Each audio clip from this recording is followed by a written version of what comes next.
musical scene. Every community of any size had at least one of these singing groups. The national conventions drew thousands.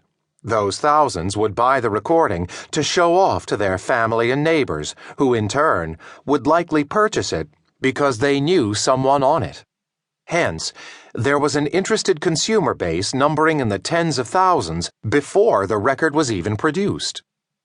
The record giant was also using the Glee Club's concert as a way of promoting its new electrical recording process, which employed a microphone rather than an acoustic recording horn. The company believed that the recordings would signal such a dramatic improvement in sound quality that the results would awe audiences and thus radically improve its bottom line. Columbia's executives claimed that this new technology would produce a record that was so lifelike, fans could actually feel as if they were there as the record was being recorded. It was like moving from analog to high definition in the world of television. Assembling the world's largest choir seemed the perfect way to showcase the potential of this electronic marvel. Columbia wanted to use a Christmas song in this unique recording session, along with Silent Night, O Little Town of Bethlehem, and Joy to the World. O Come All Ye Faithful was one of America's favorite sacred holiday carols. Record executives believed that of the four, O Come All Ye Faithful was the best song to spotlight the potential of electronic recording and the only one that could be arranged to take advantage of having hundreds of strong male voices on a stage and many more singing from the audience.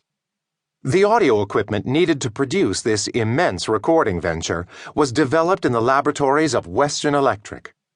Columbia brought the men responsible for creating the innovation to New York.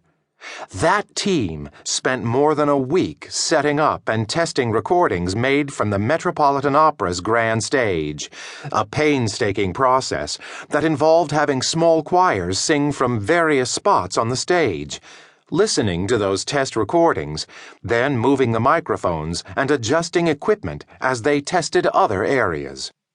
Scores of test recordings were made in an attempt to capture uniform sound from every spot in the hall.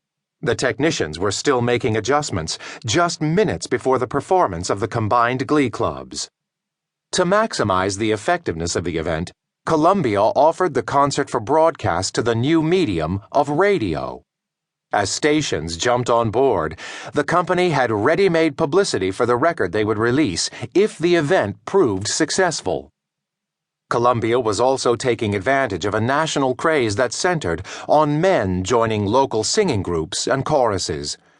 Glee clubs were the rage, and an all-star glee club created buzz in almost every community in the nation. Millions were eager to hear the concert. The sound that came forth that evening left the audience members in such awe that few had words to describe the power and majesty of the group's combined talents.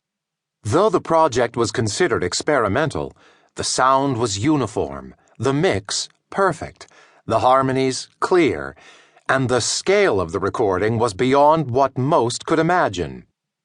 Even by modern standards, the quality of the recording is still an example of outstanding production work. With the old-fashioned horn method of recording, this monumental feat simply couldn't have been accomplished. The version of O Come All Ye Faithful, recorded by the Associated Glee Clubs of America, was probably meant for a holiday release. With widespread newspaper and radio coverage of the recording session, Columbia opted to strike while the iron was hot. The holiday classic was shipped to stores in June 1925.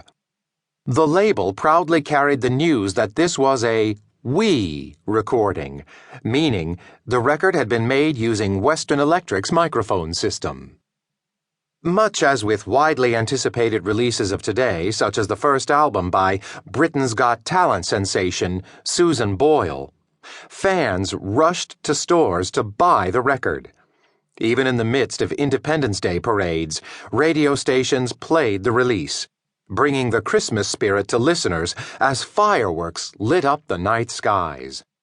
Within weeks, this recording had become the best-selling Christmas record in history.